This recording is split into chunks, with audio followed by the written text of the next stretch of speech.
দর্শক, হামু ডেঙ্গুর পরিস্থিতির আরো তথ্য নিয়ে ময়মনসিংহ থেকে যুক্ত হচ্ছেন সহকর্মী কাজী মোহাম্মদ মুস্তফা। মুস্তফা, ময়মনসিংহে হামু ডেঙ্গুর পরিস্থিতি কেমন দেখছেন? চিকিৎসকরা কি বলছেন, বিস্তারিত জানাবেন। জি মুক্তা, ঠিক যেমনটি বলছিলেন, হামের পাশাপাশি ডেঙ্গু দেখেছে। আপনার ময়মনসিংহে এই মুহূর্তে ডেঙ্গু আক্রান্ত রোগী 65 জন। গত 24 ঘন্টায় নতুন করে 30 জন যুক্ত হয়েছে ডেঙ্গু ওয়ার্ডে। আর হাম ওয়ার্ডে রয়েছে 67 জন চিকিৎসাতে, নতুন করে 15 জন নতুন করে ভর্তি হয়েছে হাম আইসোলেশন ওয়ার্ডে। চিকিৎসকরা সর্বোচ্চ চেষ্টা করছে সেরা চিকিৎসা সেবা দেওয়ার জন্য। আর একটু সুস্থ হলেই চিকিৎসকরা ছেড়ে দেন, তাদের বাড়ি ফিরে যান তারা।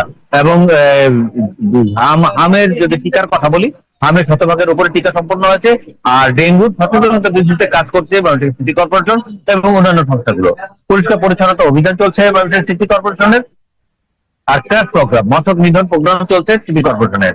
প্রতিটি ওয়ার্ডে প্রতিদিনই পরিষ্কার পরিচ্ছন্নতা কর্মীরা তারা কাজ করছে এবং মশক নিধনে তারা ধোয়া এবং বিভিন্ন ধরনের স্প্রে ব্যবহার করছে।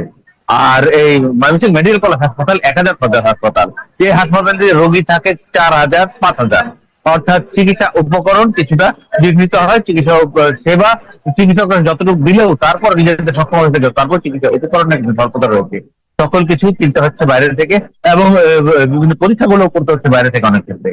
তাই এই সেবাটা যদি একটু বাড়ানো যায়, বারবার তারা উদ্বোধন কর্তৃপক্ষের কাছে বলছে যে এই সেবাটা বাড়ানো গেলে তারপর চিকিৎসা এবং ভুক্তভোগীরা মানে রোগীরা খুব উপকার হবে বলে অনেকেই মনে করছেন।